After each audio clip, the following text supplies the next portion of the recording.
love everybody. Yep. Big, small, brown. ELE. It's written. Well, everybody love everybody. Woo! Wrong button. I meant to say. All right, we're gonna get the buttons figured out, but anyway, so what are we doing? What is this? This is the Toob, man. This is the Toob. My goal in life is to always help somebody, right? Yeah. Anytime I'm helping somebody, I'm outside of myself, and that's a good place to live. Mm-hmm. So this is just, I think, from my perspective, going to be like a silly, off-the-wall cuss fest. Yeah. No. Yeah, exactly. No, not cuss. But just like, we're just going to talk about all deep shit. Yeah, deep shit, funny shit, shallow shit. Yes. And like put something out that people enjoy to be a part of, whether they end up being a guest on the show, because we are going to have guests on the show. Absolutely. We're going to have something for everybody. You know, some episodes might speak to you, some may not, but we really want it to be completely inclusive of, like, you know, because some days we're going to probably get into our past and things we've been through, and that might speak to people, but also a lot of fun. We're probably going to come up with a lot of crazy ideas. Actually, our original idea for the podcast was to call it Mad Scientist shit, but this is a little more inclusive, completely inclusive, I think, because we were going to have a lot of ideas, and we do have a lot of wild ideas. So Austin and I sitting in the shop a couple weeks ago and realized how many wild ideas we have together, and like how much we can feed off each other. We're like, we got to just start a podcast. Screw it. Yep. So the Toob, man, and you can just flip on the Toob and you can listen to it at work, and you can watch it when you need a good laugh. So I'm really excited to see where this actually goes. We are completely winging it. We have nothing written, but I think that's what we want to capture too, is just kind of the rawness of life. Yeah, so we're just being raw. That's the Toob, man, just being raw. Yeah. And like the good, the bad, the ugly, Yeah.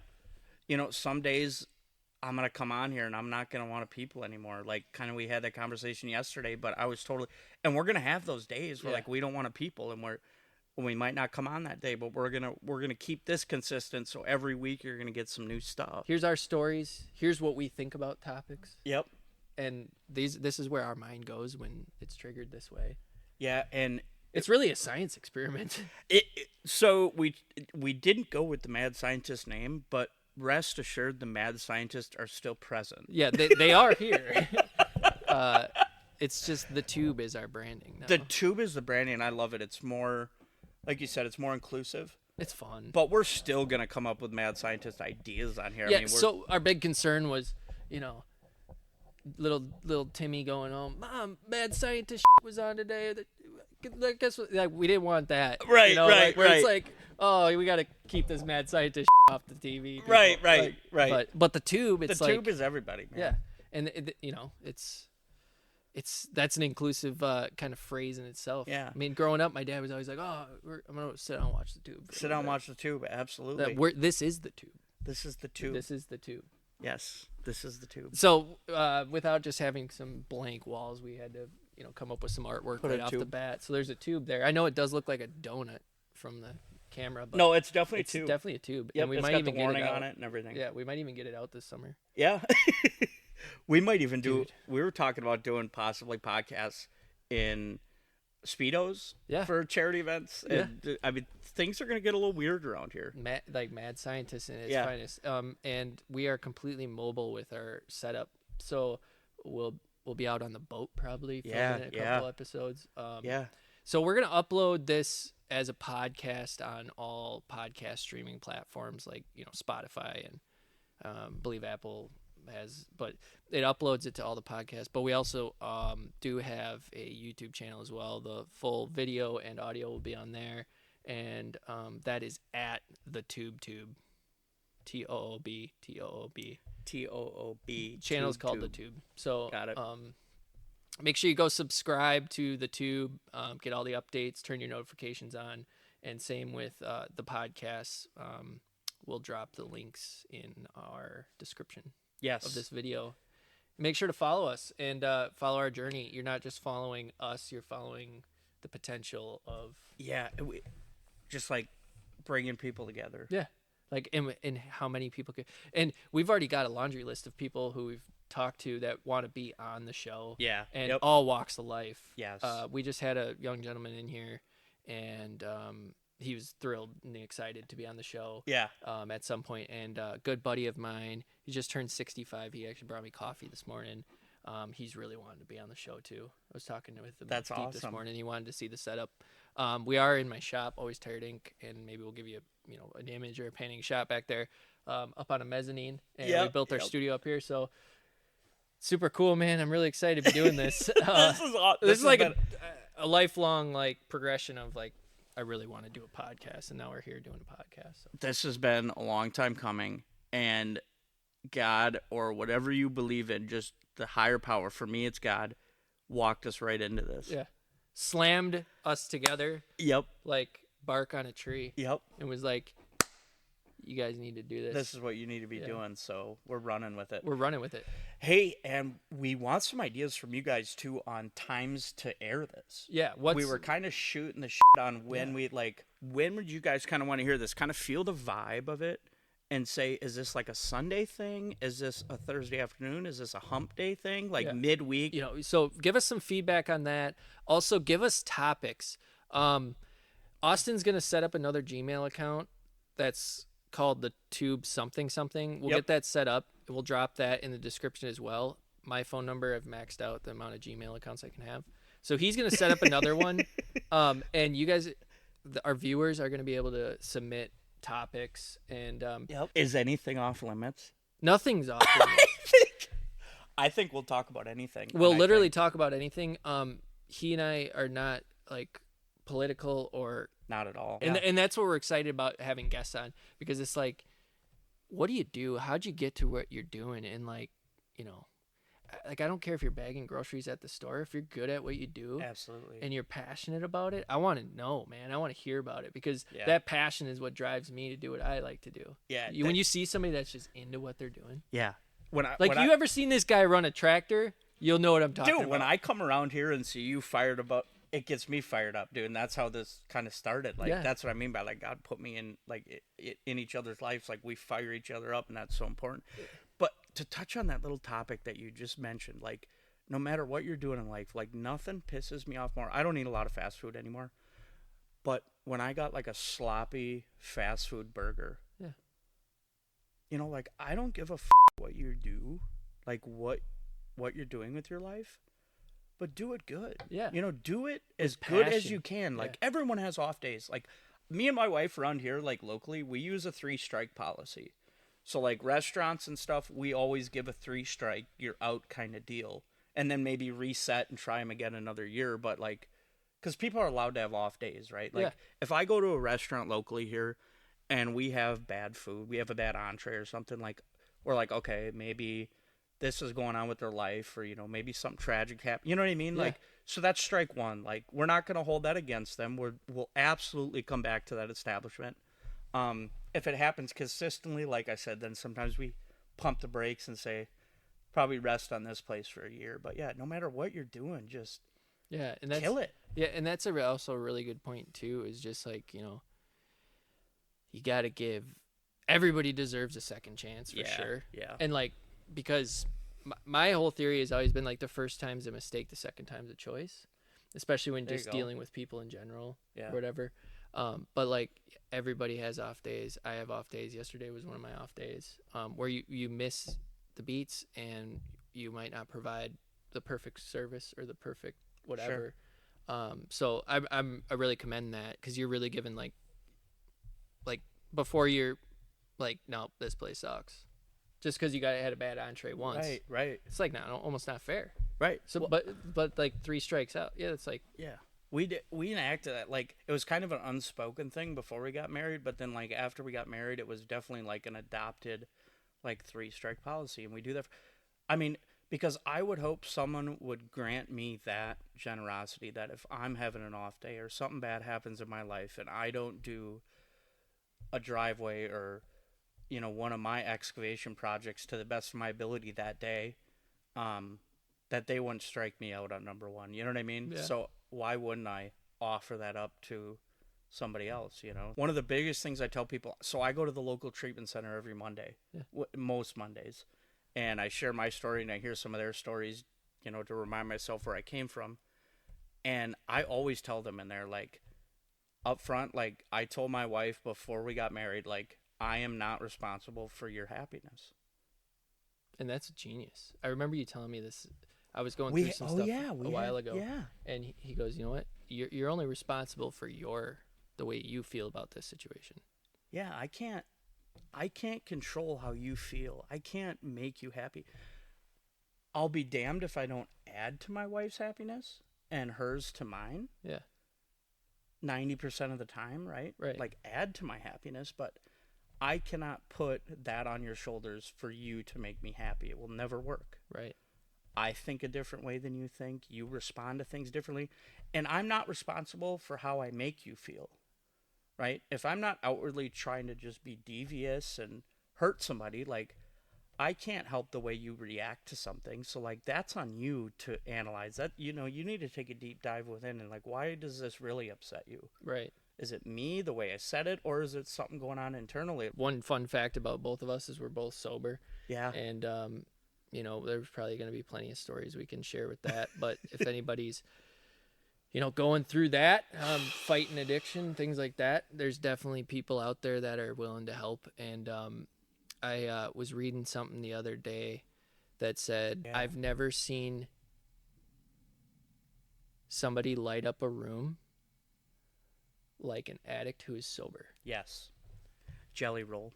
I think that was it. That wasn't was Jelly Roll Yeah. that said And that. I was like, that is the most beautiful thing I think I've ever heard. Because it just goes to show there's so many reasons you get addicted or whatever. Some of it is, wiring. Yeah. Like way people are wired. Or, long lineages of alcoholism or things like that. But that is the truth, man. Like, there is some really cool people behind that scary place to be.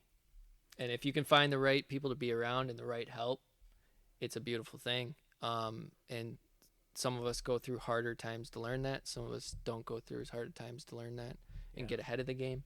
But that's definitely topics we're going to be touching on coming up, and hopefully have some perspectives on that sitting with us here. Yeah, absolutely. And, just ways of living. There's other ways of doing it. Well, you know what? Why we're on that subject, why don't we just dive into it a little bit? Why don't we take a shallow dive and let me ask you a question? Yeah. So where did that road kind of end for you? Or not end, where did it why?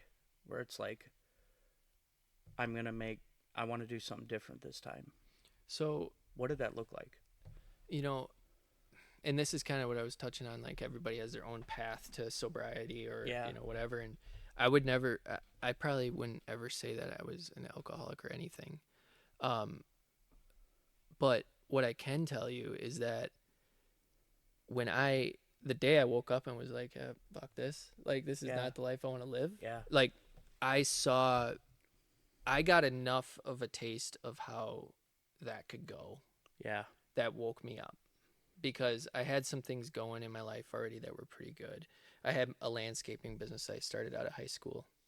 And I was like, you know what? It was really just like an awakening one morning. I woke up and I was hung over, And I'm like,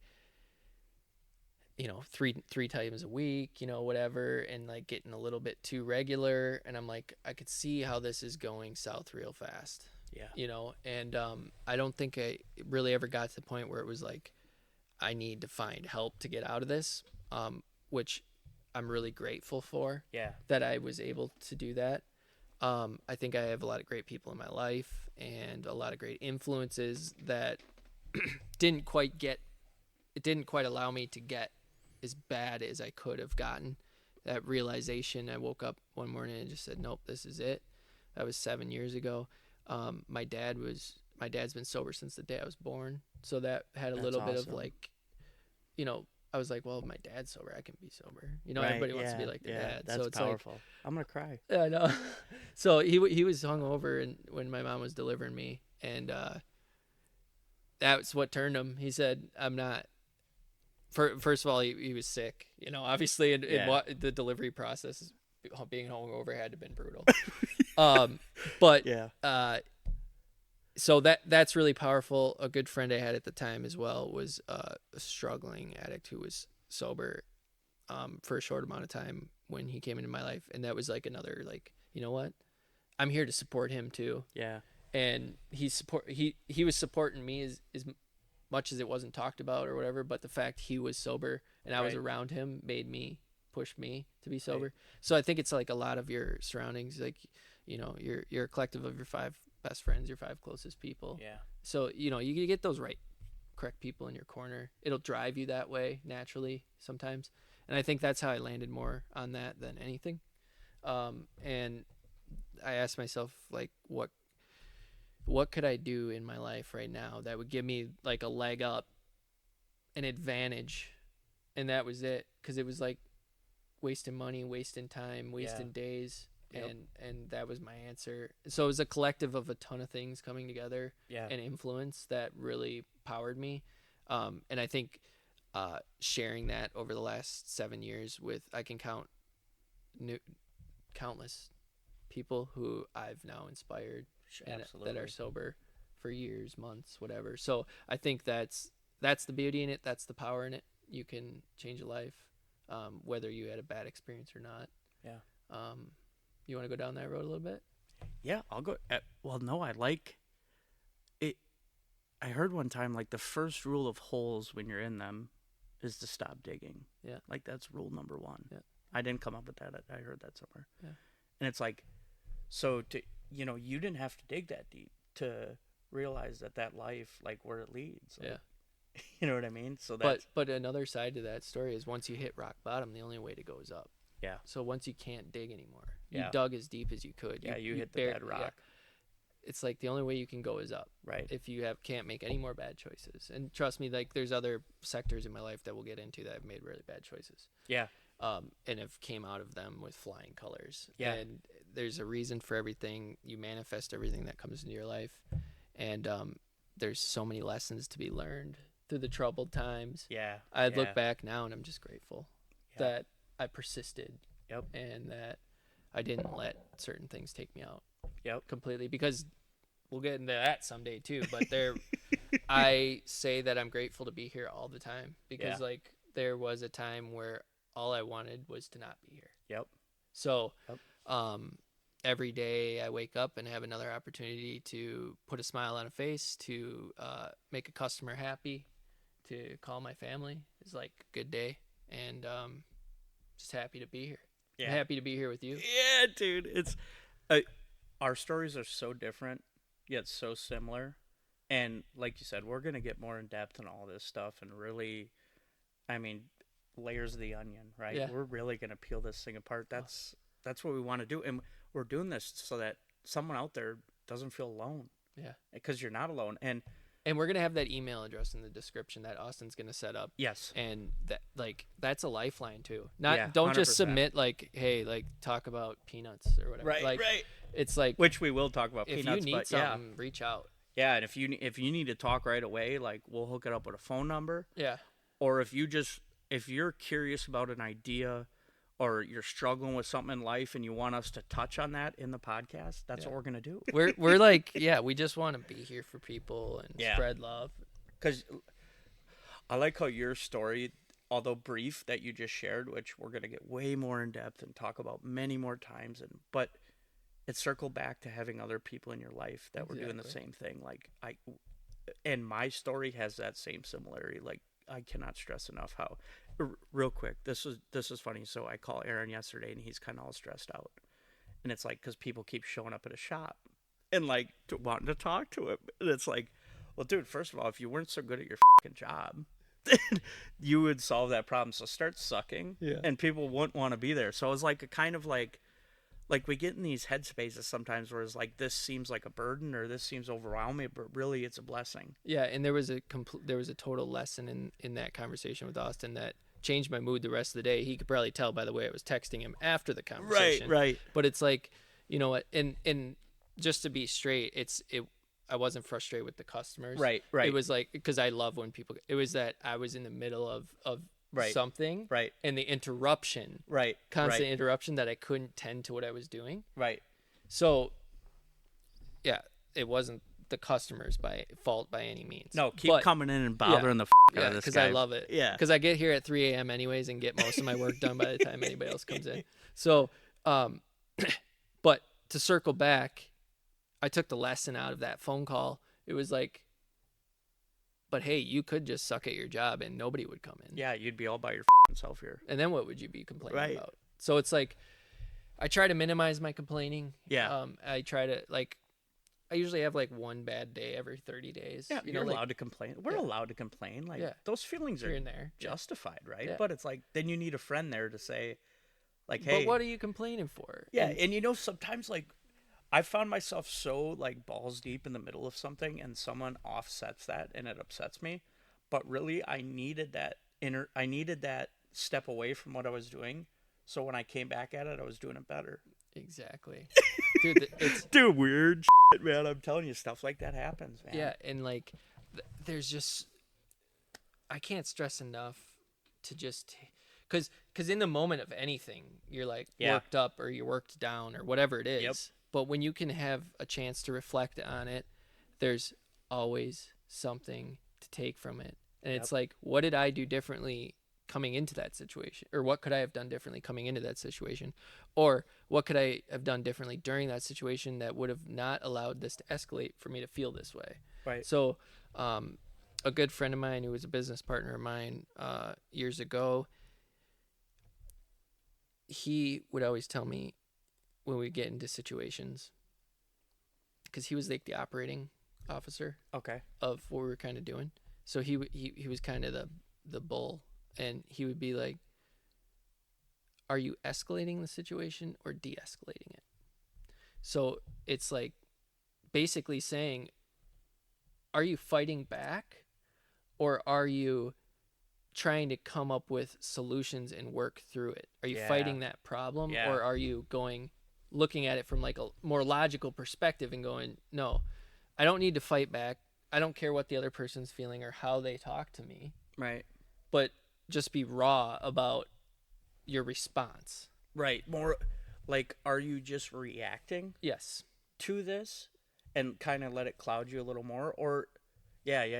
No, totally. Basically just seeing through the shit. Yeah. And not letting it emotionally get at you, especially in a business situation. Right. And we sit here and say this now, but like we're still gonna fail sometimes. But like whatever we preach means we've either went through it or we're gonna go through it again. Yep. So and we're not perfect people. Nobody is a perfect person. And if we're doing something you guys don't like, hit us with that email. Yeah, hit us with that email. We'd love to hear it. And like comments, man. Comments are what gonna drive our engagement. So comment, you guys are fools. Comment, you guys are beautiful. Comment whatever. We just want comments. Yeah.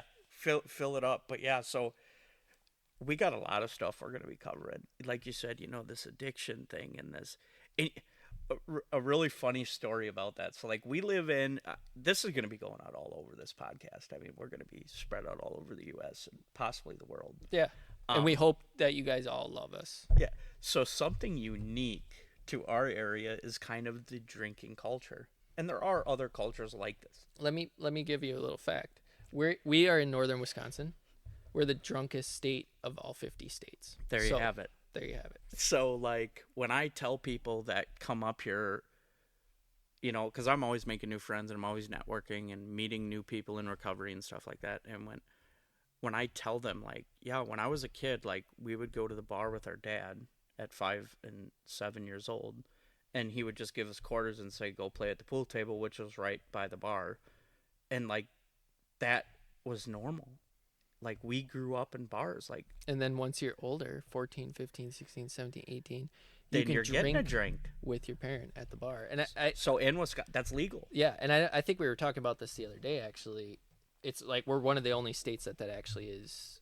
Yeah, I think there is a minimum age. Actually, I don't even think there's a minimum age. I think at any age in Wisconsin, and this law may have changed. Yeah, and if it has, correct us. Yeah, correct us. But when we were growing up, at any age, you could legally drink at a bar in Wisconsin with your parents present. Yeah. So at 10 years old, you were legally allowed to drink at that bar if your parents were present and obviously condone it. I mean, that was for sure a fact when we were that age. Right. I never did, but I know that to be a fact. Right. And, I mean, you tell people that, and they're like, That's What? the craziest shit I've ever heard in my life. Like, Like, no, that's just cultivating an alcoholic. right. So culture up here is heavy drinking. Like, if you look at a lot of events in our area, like they're based around drinking. And part of this podcast too, part of the Toob is going to be kind of not changing that culture, right? Like, But how can we come up with some offerings that are otherwise? some new events, like some new events that offer a different perspective, that offer a different way to have fun. Like, and just because I don't drink, it is nothing against you and what you do. You know what I mean? Like, I want to make that clear. Like, my sobriety is never attack on your drinking. Yeah, and you're not less of a person to me because you do it.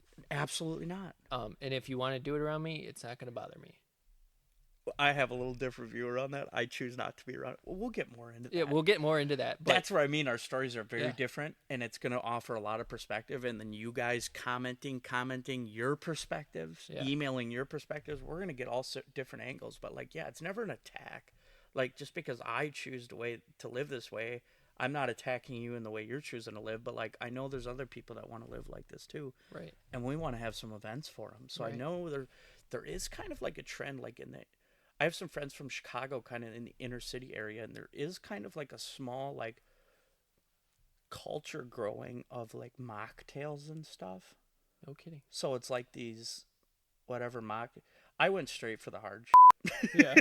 Like, I want shots. Yeah. You know what I mean? Like, I never did the fancy, but I guess there's like these fancy drinks like mocktails. Like, my wife will have a mocktail every now and again. It's like a cranberry Moscow Mule or something. It's basically a doctored drink without the alcohol in it. So there's kind of a culture in downtown Chicago which I love hearing. Yeah, I do too. And there's more and more non-alcoholic beer options coming out. Right. Like Heineken recently in the recent years which is my favorite NA beer, Heineken. And then Corona has just come out with one in the last few years too. Because I do like the taste of beer. So I think it tastes like piss water. Yeah, well, there's our perspective for it. Right. So like, I have a NA beer here and there. Yeah. Just because it's like, I like. Yeah. It's like drinking a Capri Sun. I just like the taste. Right. But I would rather drink Capri Suns, to be honest. Dude, you want to know what I get at the gas station every night? I get Kool-Aid jammers. You know, the plastic Kool-Aid jammers, the top that you twist off and you just chug the thing? No kidding. Dude, you just put them back? Like... Yeah, dude. They're at Quick Trip. God bless Quick Trip. We love you. God bless Quick Trip. Quick Trip is probably the best thing to happen to convenience stores ever. Yes. And can we make a comment? Like, the people in there that work there are suspiciously happy. Yeah. We're like... It's got to be the profit sharing or something, because like, dude, it's an experience. If you've never been to a Quick Trip, I'm telling you, go to a Quick Trip, because you'll never go anywhere else. Yeah, Quick Trip is. You need lunch, go there. Yep. You need eggs and bacon, go there. You need to fuel up the semi, go there. Yep. Like, you need a smile, go there. Go there, dude. They're smiling and they're all, hi, welcome to Quick Trip. Yeah. Thanks. See you next time. Yeah. You got your rewards card? Nope. I said that yesterday twice. And today twice. But I get you need to say it. Yeah. Dude, I follow their Facebook page. Yeah. Do you follow Quick No, Trip? I don't. Dude, just the funniest stuff. Okay. I mean, it's all comedic stuff that they post. Like, they're ripping on other gas stations. I think they're just kind of real and raw. Yeah, I think their whole, like, and I think their business model of just, like, taking care of the employees and taking care of the employees and the profit sharing, like you said, and I just think it's a really great model. And it is. Like, why not put a gas station, a Quick Trip gas station on one side of the road and put one directly across from it? Like, why not? That's a good model. Like, if I can catch this side of the road, why don't I catch that side? Well, the reason they had to do that is because it's so popular. Yeah, and every pump is full. What a great example. Like you said, business model, but to go a little further on that, what a great example of, like, a quality business idea that centers itself around prioritizing the happiness of its employees and then, paying fair wages, and then offering consistent food items. Like, if I go there and get a chicken sandwich, like, it'll be that same chicken sandwich every time, right? Which is important to maintain consistency.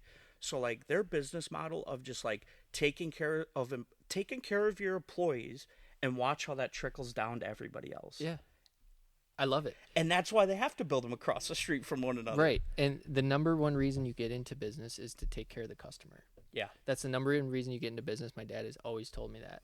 And I have a quote on the wall right over my desk, and I can't say it word for word verbatim, but I read it every day. And it says, it's a Warren Buffett quote, and he says, we can afford to lose money, even a lot of money. We cannot afford to lose an ounce of our reputation. Yeah. So if that costs us a lot of money, I'd rather it cost us money than our reputation. Yeah. So the number one reason you get into business is to take care of the customer. Yeah. How do you take care of the customer the best you can? Take care of the employees. Yes. So that's a huge lesson right there. For any of you entrepreneurs, business owners out there, if you've got a successful business, you probably already know that is the reason you have a successful business is because you take care of your customer, and which is probably because if you're a singular employee or worker in your business like Austin and I, it's because you directly took care of your customer. Right. But if you're in some kind of bigger management, it's probably because you took care of your employees. Right. You took care of your customers. Right. So when you're we're blessed to be able to offer what we do and do the work ourselves and meet with our customers ourselves, so we can put our customers first. But when you're hiring out other people, if you prioritize them, they will prioritize your customer. Exactly. If you make that very clear up front, like, it's very evident when you go to places that do not prioritize their employees. It shows immediately. Because they don't take care of their employees. Because then the employees don't take care of the customers. They don't want to be there. They don't want customers. You know what I mean? So it's just like, listen up, big corporate. Yeah. This is how you do it. Like you said, the Toob is the Bible. The Toob. Oh, this. I got buttons programmed down here, and I gotta make sure I remember which is which. I think we're gonna get stickers, a smiley face sticker, a clap sticker. So then you just look down and just be this. But you'll eventually have it. I'll have it dialed. Yeah. It'll be. Yeah, you won't even have to look. Yeah. So we got a couple more. I don't know. We're gonna try and keep these around an hour probably, unless we really get off on some topics. Okay. But so we got time left, is all I'm saying. Yeah, good. But I was just literally gonna ask you, what are we looking to run on these? Time wise? Yeah. Like an hour. Okay. Yeah. Perfect. Why not? Right. That's how. So that's how. Winging it. That's how winging it we're doing. Is like I didn't even know how long we were doing it. Yeah. Like we're just. I didn't even. That's how raw this is. Yeah, I didn't. Just being raw. We're just being raw. Yeah. So the Toob. There was something I wanted to touch on though that we were talking about, and now I can't remember. Do you have anything to add? To the business model? No. Quick Trip is awesome. Yeah, go to Quick Trip. If you have the chance to go to a Quick Trip, if you're a Midwesterner, it's already a regular thing in your schedule. I know that Quick Trip is significantly expanding. There also is Quick Star. Yep. Which is owned by Quick Trip. Oh, I didn't know that. I think it's a more Western version of Quick Trip. So there's Quick Star and Quick Trip. Okay. Really, really cool little story I know about Quick Trip. Let's hear it. There's a local gentleman who owns a really big propane business in town. Okay. We're just not going to say names because I just don't think that's fair. Right. But really, really successful propane business in town. And the story goes that he and the owner of Quick Trip, now Quick Trip, were buddies and are still buddies. And when they were younger, they had the same job. And whatever happened, they both got fired from the job. And one went on to start the most successful propane business probably in the state of Wisconsin. And one went on to start Quick Trip. That's awesome. And I'm like, somebody told me that the other day. And I'm like, that's two guys who were like, you know what, the system. Yeah. We're just going to go do it ourselves and do it big as Right. And unapologetically. Right. And whoever knows what they got fired for, if they were 16, if they're 18, or whatever, however, they could have been around in the back or whatever. Right. And it's like, and then you guys just went and they were like, it. Yeah. And built two massive companies. Yeah. That kind of goes right back to what we were talking about earlier, kind of that, like we have a choice when we encounter diversity and when we counter a problem in our life. Yeah. Like, do we fight back at it? Like, does he go home and tell his dad and say, Dad, go yell, and then his dad yells at the boss and gets him that job back, and he stays working there for the rest of his life, making whatever, never really chasing his dreams? Or do they get fired and they just and then it's like, okay, this is an opportunity. Yeah. Do you lay down and die, or do you turn into a monster? Yeah, and you just seize that opportunity, and now we have beautiful Quick Trips with Kool-Aid jammers. Yeah, and they got the best egg rolls, dude. Do you ever Really? eat the pork and vegetable egg rolls? Oh, yes, I have. Yep, they got good pork and Out vegetable. of this world.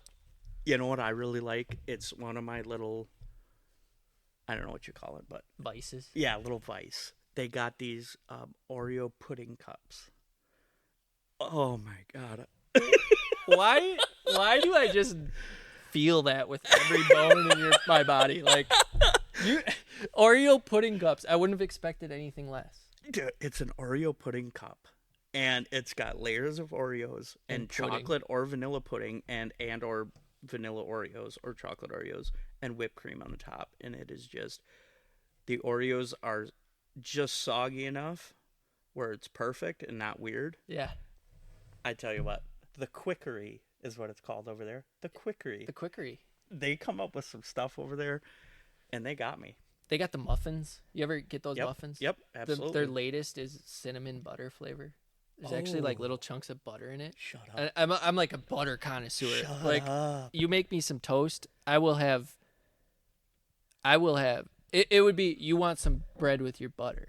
Like, Yes. I love butter. Yes. It's probably Butter's bad. good, man. Yeah, like I Comes wish I from a could just tea. be in the back, like churning my own butter.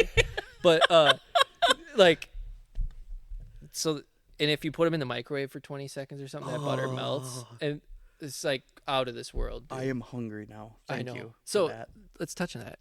If you could go to dinner right now to any place, what are you ordering? So Like anything you could want right now. So if I'm gonna choose to not listen to my doctor, I'm gonna go red meat, and it's a ribeye. I'm a ribeye guy. I'm a firm believer that all meat flavor, when a red meat we're talking right now, I think all flavor comes from either bones or fat. Yep. That's where the flavor comes from. Yep. So if you like a steak, you like the way the fat has. I don't know my brother's a chef in Chicago. He would know the technical term of how it, but I know that's where the flavor is. So I'm a ribeye. What are you getting? If it's red meat, I would be ribeye too. I mean, if you like had a list of steaks, it'd be ribeye. If you went to a restaurant right now, what are you ordering? You could order anything. What are you gonna order? As long as I'm in Wisconsin, Yeah, I'm ordering cheese curds right off the bat. Yes. Because like, dude, I'm a cheese curd. Yes. And my girlfriend is from Michigan, and like just that, there's just a slight amount of culture difference from Michigan to Wisconsin, and there it definitely mostly is. has to do with cows, cheese, and beer. So it's like, so she's like does not eat cheese. She's just like not about it. But dude, I'll dip my cheese curds in cheese. Yes. And I'm like loving it. Yeah. If I get cheese curds from Culver's, I get the cheese sauce. Yeah, because you got it. Why? Yeah. Who wouldn't dip their cheese in cheese? Yeah. So you're starting with the cheese curds. Yeah, I'm going cheese curds 100%. And then what are you going for your course? Main course. I usually gravitate seafood.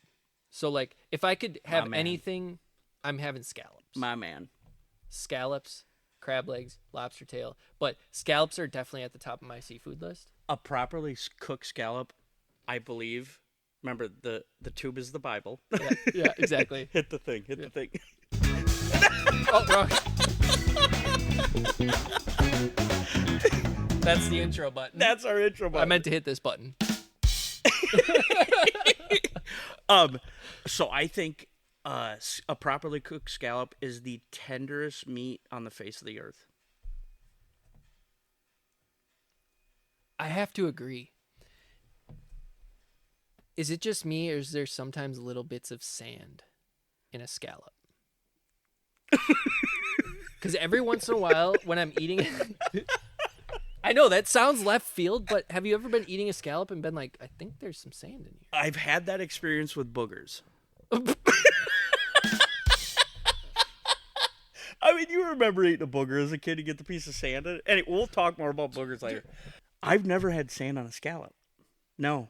I don't know. Maybe it was just like Who's making maybe your I was in a scallop? faulty spot. Who's making your strike one? Yeah, for that place. That might have been establishment- two. That might have been. Well, here's the thing: scallops are expensive. That might have been like a 3-second rule one, Yeah, like where it hit the floor. But Yeah. 3 seconds back in the pan, little Yeah. piece of sand. nothing, that ain't gonna kill nobody. No, it ain't gonna kill you. Oh man. So you're a seafood guy. So there's a couple restaurants up here that I really like, and I'm usually if we got a little extra spending money, I'm gonna get a ribeye and a lobster tail on the side. That's my dream combo. Austin is a food connoisseur, and he goes to all the restaurants locally. We've been to a lot, yeah. He probably tips more than he should. Absolutely do. Oh, okay. I'm gonna go off on a tangent about Please, tipping. and then I'll do it. Here's my philosophy on tipping. Tell it to me. If it's just like marginal service, where I'm like not the happiest, whatever. Yeah. My minimum tip is 20%. Yeah. So that's like you didn't do good. Yeah. I'm still tipping like what most people probably do at the top. Yep. If you go above and beyond for me, I'm doubling the bill. And next time I walk in there, you're gonna see me, and you are gonna give me 1,000%. Right. Even though you gave me 200% the first time. Right. So my philosophy is not only to get exceptional service continually. Yep. But if you do, it goes back to bagging groceries. Like if you're good at your job, yeah, you're gonna get rewarded. For absolutely. That. And if you're not, call me because I'll make sure we hook something up for you. Right. Because just kill your job. Just kill it. But my philosophy on tipping is you put a smile on my face. You serve me some good food. Yep. You brought me drinks more than I probably needed. Yep. You know, like my soda was half, and you know what I mean. Yep.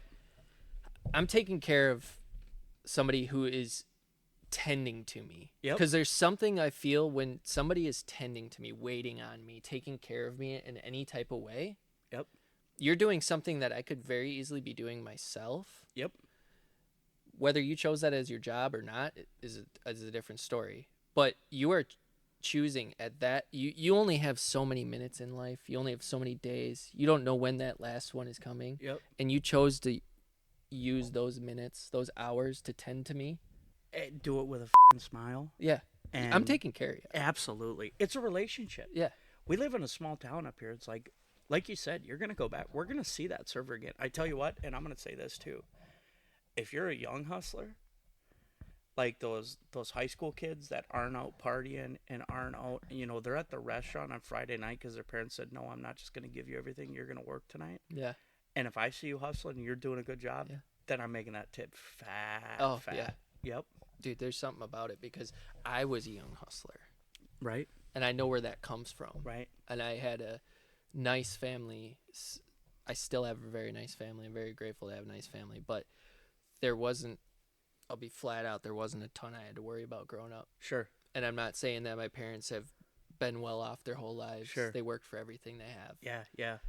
But there wasn't a lot of times I had to worry too much in life. Right, right. And so knowing that's my roots, but knowing my roots are also to be a hustler. Right. Because I had 3 jobs when I was 15, 16. Yes, and my mom's dude. driving me all over to all of them. Yes.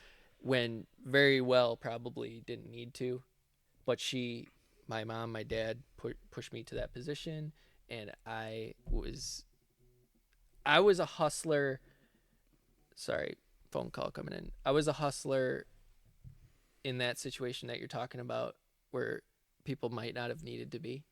So when I recognize that, like you do. Yeah. See somebody that's like, yeah, you know what?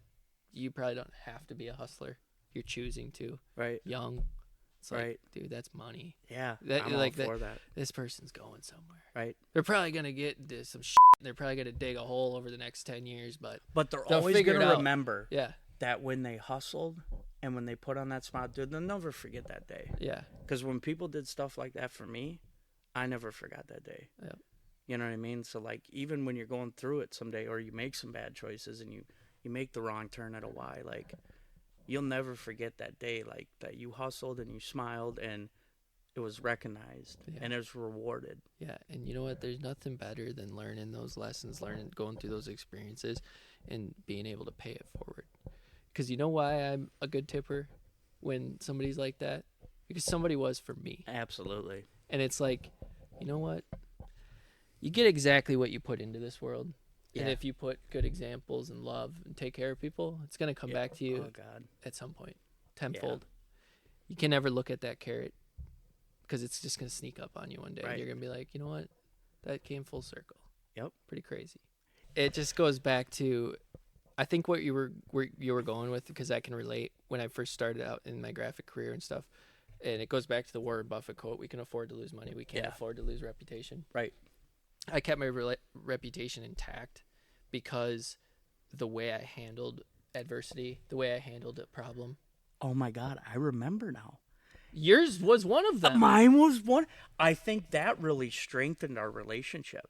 You were like, this guy. And now he ends up doing. So yeah, you wrapped that 4-wheeler for me, and I wasn't even having an issue with mine, but you were using some type of vinyl or something that wasn't the best quality or something. Yep.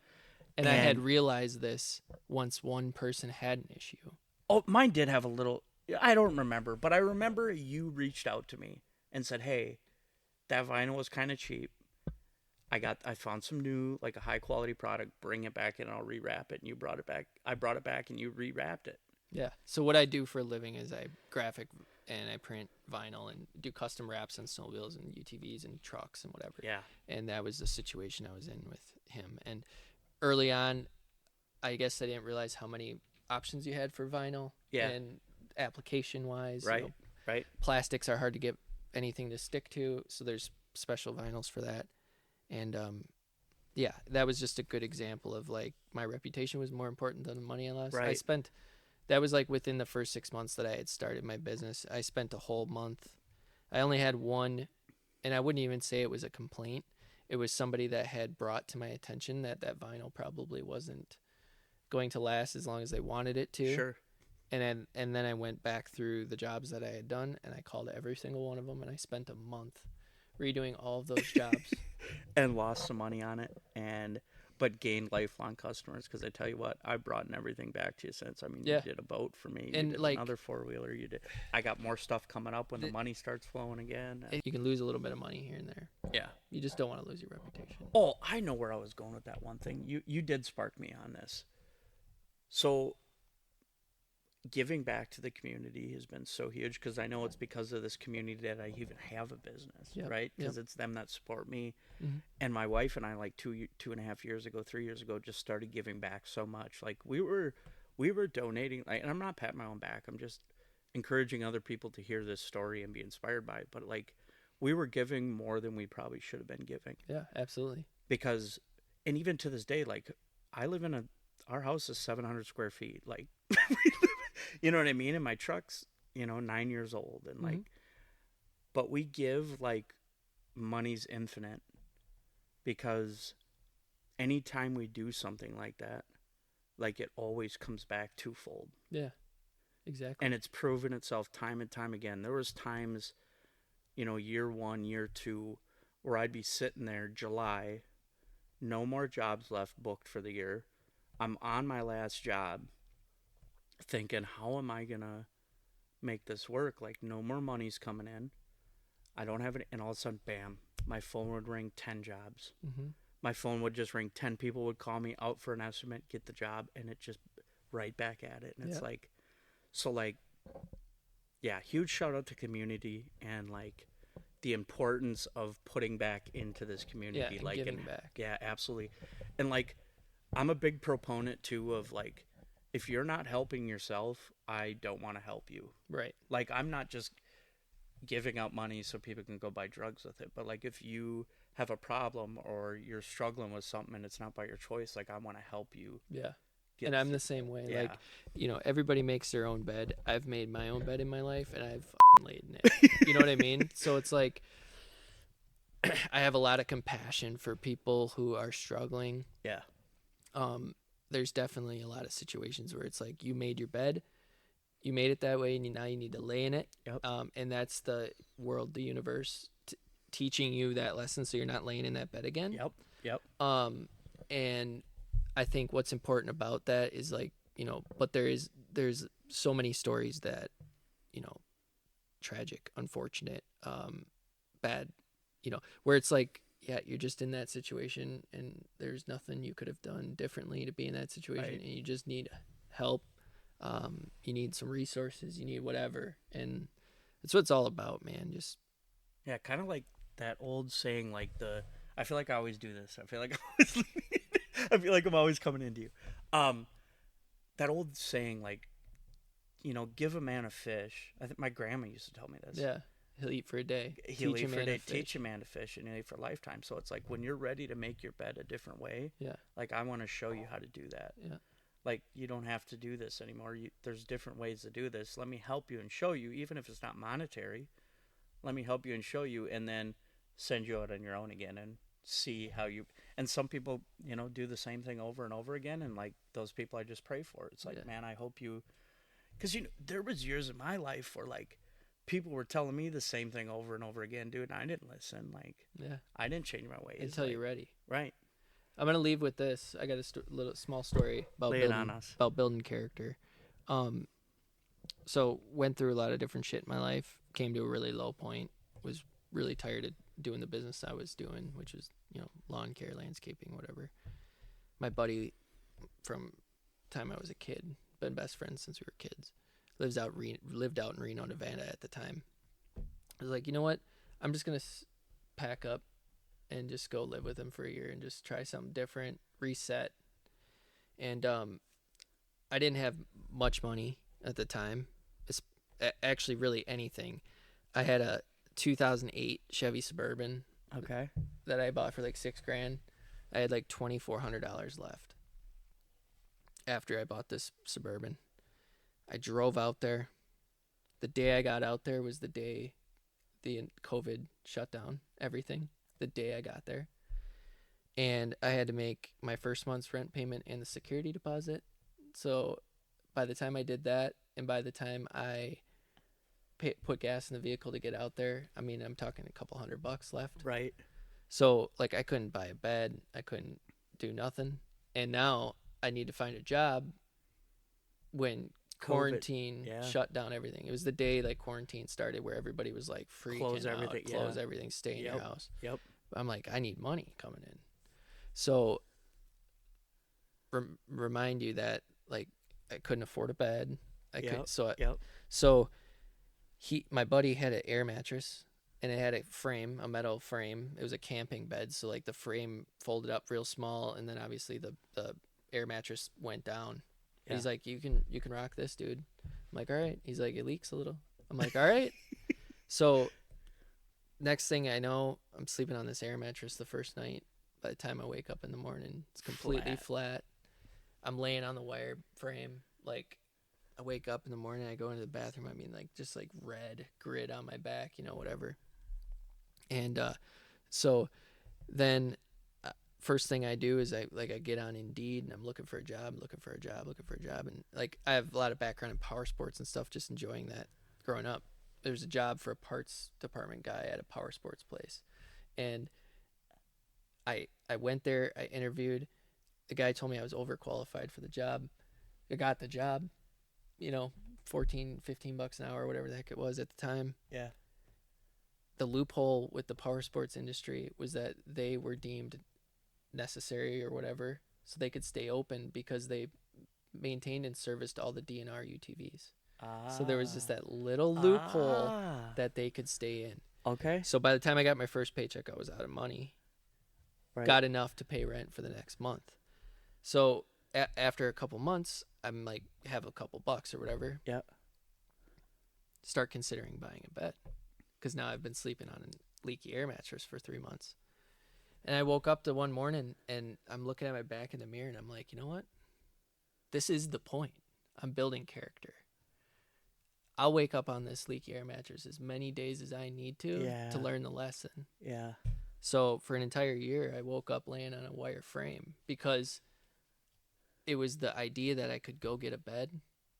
Probably didn't have excessive amount of money to go get a bed. Right. But the idea that I was waking up every morning and it reminded me of what I was doing, and I was building character. Yeah. So I think what's powerful in all of that is like, if you do get to a low point in your life, if you find that you need to make a change, remember that building character is part of the process. Yeah. And like the lesson in waking up every morning, and the first thing, it's like that guy talks about getting up. I don't know if you've ever seen that commencement speech. I think it was like a Navy SEAL or some guy gave, but he talks about how important it is to make your bed in the morning. Because you completed the first task of the day. Yeah. And like your home base is put back together. Yep. But my first my first reminder of the day was that I was there building character because I woke up on an uncomfortable mattress. Yeah. Which was a wire frame. So always be conscious of that. There's always a reason for everything. Yeah. You got to go through shit. You got to learn shit. Yeah. You got to build character in any form. Yeah, and believe that, like... And character, your character, my character, is something that continually is built upon. Always, yeah. Continually growing. Always Until work the in day progress. you die, you are a work in progress. You are building your character. Yeah. And anything that can add to your character in a positive way is a must. Yeah. And it might be a negative situation to add the positive to your Yeah. character. Yeah. And that's something you got to always remember when you're going through shit. Yeah, It's I like that. Like, don't always, like, look for someone to come and just buy you a mattress. Yeah. Like... Because I could have called my mom. She would have bought me one. Right. She'd been like, oh, it's in the mail. Right. So, like, let your higher power, like, in that moment, you let your higher power, or whatever you believe in, which we'll talk more about. We're going to get more into that stuff, too. But, like, for me, it was God. Or for me, it is God. And it's like, let him get you through that. Jesus, take the wheel. Yeah, Jesus, take the wheel. You know? But not in a hands off, like I'm throwing in the towel, Right, like let somebody right. else take control. It's have faith. Have faith that you're going to get through it. Yeah. And sleeping on this mattress isn't going to kill you, but you'll never forget that. And it'll encourage you to hustle harder. It's like manifesting. Manifesting is only bullshit if you don't actually manifest. Right. So like manifesting comes from within. Yeah. You think, you become, You believe. think, you become, you believe, so you start doing the actions Yep. that that leads manifestation you requires. to what you're Yeah. manifesting. Yeah. But if you just think you're going to manifest something, like, oh, I want a big house, and then you sit there and you're, Right. Right. not doing anything, and you're Right. not doing anything extra to have a big house, and like that's not how it works. Right. Manifestation is a verb. Yeah. So it requires doing, just like for me, like gratitude is a verb. Like I can say I'm grateful for my mom, but like if I'm not calling her every day, because there was months where I wouldn't call her, like because I was out using, it's like if I'm grateful for mama today, even the days I don't want to hear her voice, because sometimes my mom's voice like just pisses me off, like just the way she sounds, like pisses me off. I get it. But like I'm grateful for her. So like even when I feel that way, like I owe it to her to call. So the same in the sense that the manifesting, like manifesting your dreams, like you owe it to yourself to do that work. There's a lot of action involved. There's a lot of action. Next week, so we're getting to our time right here, but I want to just, so next week I think we're going to talk, it's going to be totally random again, but I think we're going to talk a little bit about more of the businesses. Yeah. And a little bit more about like competition and how that kind of forms our character a little bit more and like hardens us a little bit and chases, continues those action that'll steps. help continue. We got into a little bit of who we are today. Yeah. I mean, at least background wise. Yeah. You guys don't. I mean, hopefully you continue to listen to us and watch us. And if anybody that does know us and is watching this probably knows some other background, but getting into who we really are and what we do and just what we stand for is something we're all about, and hopefully to share it with any of the viewers that are looking for some information to take in, some inspiration, and then hopefully this can come full circle, and once we start having guests and people interacting with commenting and emailing us, we can really be a collective. We can be a voice for lots of things. So we're excited for the future of the Toob. And we're just excited to bring love into this world. I'm so excited. We have a mission in life, and this is part of it. Yeah, to leave a legacy that is impactful, inspiring. There's gonna be those two where it's like these guys are off the wall. Yep.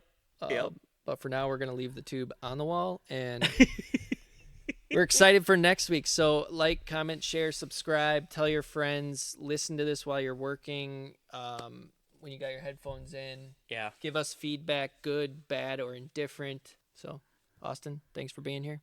Thank you, Aaron. Thank y'all for watching. And that's the Toob, baby.